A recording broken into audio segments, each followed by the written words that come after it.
What's up, guys, and welcome back to MoAn Inc. If you guys are new here, then hello. My name is Erica, and it is a pleasure to have you joining me today on the channel. Because for today's video, as you can see from the title, we are going to be chatting about all things Tacitus context. Now, before we can get into that, please don't forget to hit the subscribe button and the bell icon so that you know every single time I post in the future. And now that you have so kindly joined this nerdy little corner of the internet, let's get into today's video. Just a disclaimer before we dive in, you guys should know that this video is not going to be summarizing anything regarding Tacitus's actual work. Today's video is intended to give you guys an insight into Tacitus, the man, the myth, the legend, going into the world that he existed within, the political system with which he worked in, all of the key players, just because I think it really helps before diving into ancient texts to understand where they came from, whether that be the historian, the literary author, the kind of government that they were writing under. All of that kind of stuff impacts, obviously, a work itself.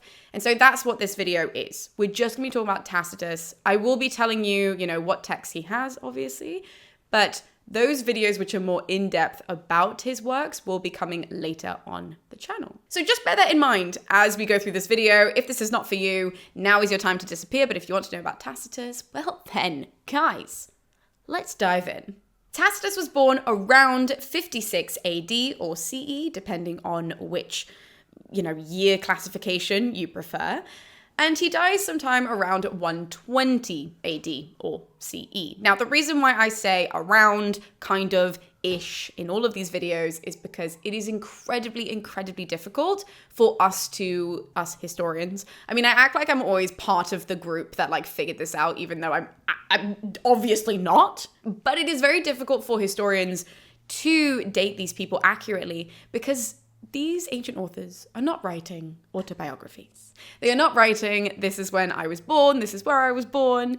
And really, it's a case of us having to go through, again, there I am with the us. It's really a case of historians, though, getting into what these people wrote and when they were of age to have certain, whether it be jobs or positions, working back from that, figuring out when they must have been born, and then when people start kind of writing about them as they are dead, right? So because obviously these people, when they publish books, they get criticism, they get praise, all of that kind of stuff. We are just really doing this like a giant jigsaw puzzle.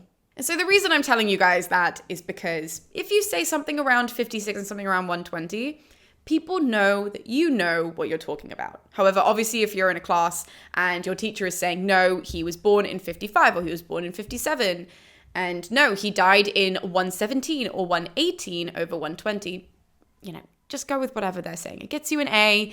It doesn't really matter all that much in the grand scheme of things. But that's sort of around the time that we see Tacitus showing up in the world and then leaving it. Despite being one of the most famous Roman historians, Tacitus was born in Cisalpine Gaul, which was part of the empire. But I always want to make that clear because I think a lot of people come into this thinking when we say ancient Roman historian, ancient Roman writer, that they all must have been from the city of Rome. And that's just not the case, as you guys can see from all of these episodes. So Tacitus hailed from Cisalpine Gaul, which is here on a map.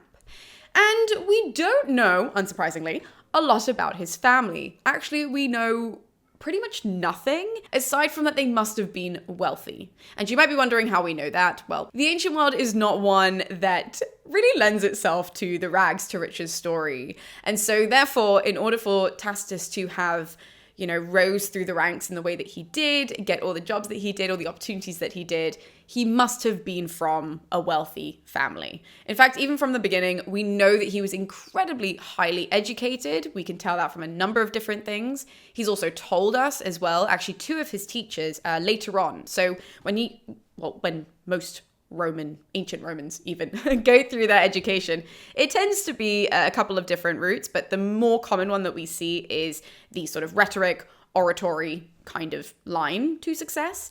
And Tacitus does tell us in one of his works, two of his teachers. So one of them was Marcus Aper and the other one was Julius Secundus, right? So this is what I'm saying, that we know he was from a wealthy family, even though we don't know who they were necessarily. Now, one of the most important moments of Cicero's life is actually when he ends up marrying Agricola's daughter. So, Gnaeus Julius Agricola, he's this very, very prominent ancient Roman. Tacitus ends up writing a whole book about him, which we'll get to in a second. But this man basically offers Tacitus his daughter in marriage, and Tacitus ends up getting a lot of different jobs, of different positions because of this alliance that he has made with Agricola. Notably, obviously, following Agricola to Britain during Agricola's position there. But again, we will get to that in a second when I'm going through all of his works.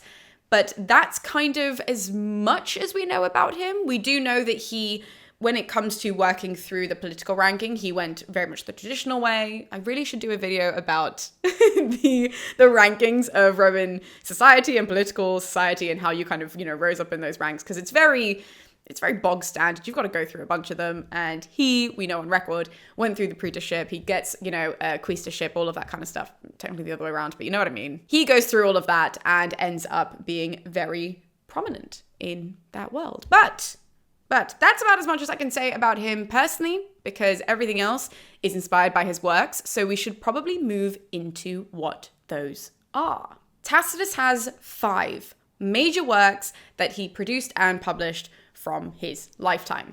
Now, those are Agricola, Germania, the dialogues on oratory, Histories, and Annals. So pretty much the most important ones are the last 2, the Annals and the Histories. You really can't study ancient Roman history without reading, well, obviously what survives of both of those, because they don't survive fully. The other ones, honestly, I didn't know those other ones existed until I was about 20 and I was at uni and I had to read I think it was parts of the Agricola, and I was like, what's happening? Where did this text come from? I have been studying classics since I was 11, and I didn't know those texts existed until 9 years later. So what I'm trying to tell you is that when it comes to reading Tacitus, and especially on this channel, I will be starting with the Annals and the Histories because those are the most important ones. The other ones are really, if you've read those and you've read a bunch of the bigger historians, then you start getting into more niche texts. That's where the other ones go.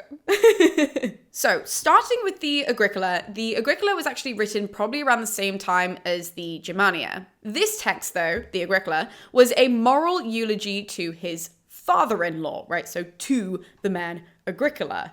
Agricola was this super big military man. He, was a consul at one point. He rose through these political ranks, becomes governor of Roman Britain. That's kind of what I was mentioning earlier. He's governor from 74 to 84 CE, if I'm remembering these dates correctly. But regardless, this text really does shine a light on Agricola, on how great he was, and is a scathing, it is a lot when it comes to Tacitus's views on the Emperor Domitian. Now, this is going to be a running theme in Tacitus's writings, that he does not like people in power. And in particular, in the Agricola, he is very, very critical of Domitian for good reason. But this is where the ball starts rolling, is what I will say. Now, as I said, the Germania is written at the same time, but this is a little bit different because even though the Agricola even, is written about a person, the Germania is really written about the Germanic tribes. And Tacitus is telling us everything about them, right? So their government, their morality styles, just who they are as people, etc., etc., etc.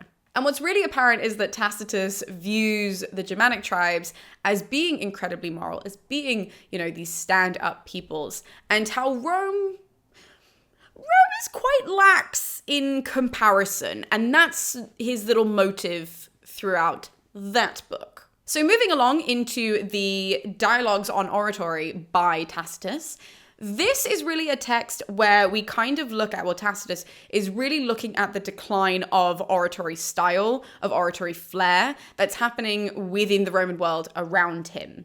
Now, during this text and also during Tacitus's life, he looks a lot at Cicero, Cicero, who was during the time of the Roman Republic. Cicero was this great orator, if you guys know, tempora o mores. If you've taken Latin, you've had to read that. we all have to get through a bit of Cicero. And that basically was Tacitus's idea of the best kind of oration. It was like the heyday, how this was an art, the way that Cicero presented all of these ideas to people in his speeches, the way that he wrote, the way that he spoke. It was just incredible. And from there, lots of people were trying to be that great. There are lots of other examples of incredible orators from ancient Rome. And what Tacitus is really tackling in this dialogue is the decline of that style. It's the decline of people caring of such an art form. Naturally, in true Tacitus form, he really blames the decline and the change of the Roman political system, and, especially in that instance, from the Republic to the Empire, but also he's looking at the political anarchy then that is caused by that, and because of that, it has deteriorated lots of little parts of society. One of them happens to be the way people tackle oration. So that's a summary of that text. To get to the big ones, though, we have the Histories and the Annals. Like I said, you really, really cannot get through a course on ancient Rome, regardless of how introductory you are, without tackling one or both of those texts, obviously depending on the time period that you're looking at. Both of these texts together look at a number of different emperors. So technically, when you stick both of them together, you have the death of Augustus really starting off these two books, going up until Domitian. Once upon a time, these totaled 30 books. Obviously, not all of them survive. But we think that the Histories was like 14 to 16 books. And then whichever one, if it's 14 or 16, then the Annals would have made up the other, whatever number it is to make it 30, basically. But I'll tell you in a hot second which ones we have, because naturally, as with everything in the ancient world, nothing in its entirety survives to us. So let's start with the Histories, just because I opened this by mentioning the Histories and then the Annals, so we're going to have to go in that order. But the Histories, the narrative of that, started with the death of Nero, and it goes through the Year of the Four Emperors. Okay, let's see if I can do this off the top of my head. The Year of the Four Emperors is Galba, Otho, Vitellius, and Vespasian. And then it ends with the rise of Domitian in that text. Now, when it comes to Tacitus' discussion of the Year of the Four Emperors, he is incredibly critical, unbelievably so, of the first three. But he seems to like Vespasian. So he seems like Vespasian, it seems like Vespasian holds a good future for Rome in his hands. And that's kind of where we are left off in that book. Of the Histories, only books 1 to 4 survive in their entirety, and then part of book 5. So what you can expect from those is book 1 tells us of the fall of Galba and Piso before Otho takes over. Then book 2 dives into Vespasian's position in the east and Otho's suicide, making its way to Vitellius. Book 3 is the defeat of Vitellius by these legions. We can get into that when that happens. But the defeat of Vitellius from the army of Vespasian's side. And then book 4 to 5, the early parts of book 5 that we have, that tells us of the opening of Vespasian's reign. So that's all we have from the Histories. And then when we move into the Annals are actually before that. Okay, so that's why I was like, I gotta start with the Histories, because I said it that way. But the Annals tell us of the reign from Augustus's death, up to just before the death of Nero. So altogether, this would have been like a nice narrative that told us about all these people, and it would have been great if it all survived. So if you guys don't know who that would entail, again, my Roman emperor knowledge is really coming out here. You have Augustus as the first emperor of Rome, the first princeps really is what they were called. So it starts with his death, as I said. Then we go into Tiberius. Then we go into Caligula. Then we go into Claudius, and then Nero. Now, not all of that survives to us. Actually, we've lost the first 2 years of Tiberius, and we've lost all of Caligula. So we do not have the Caligula chapters. Thanks for nothing time. Along with that is one half of Claudius. We don't have that. And we don't have the final 2 years of Nero. And that's why I say it stops right before he dies. So we don't get that from Tacitus's perspective. Now, what you can expect from this, in the same way from the Histories, is that Tacitus doesn't really like anybody. In fact, Tacitus's real style of writing is he looks at these very, very prominent political figures and he says, if you're going to choose to act this way, if you're going to choose to be this kind of a person, people like me are going to write it down.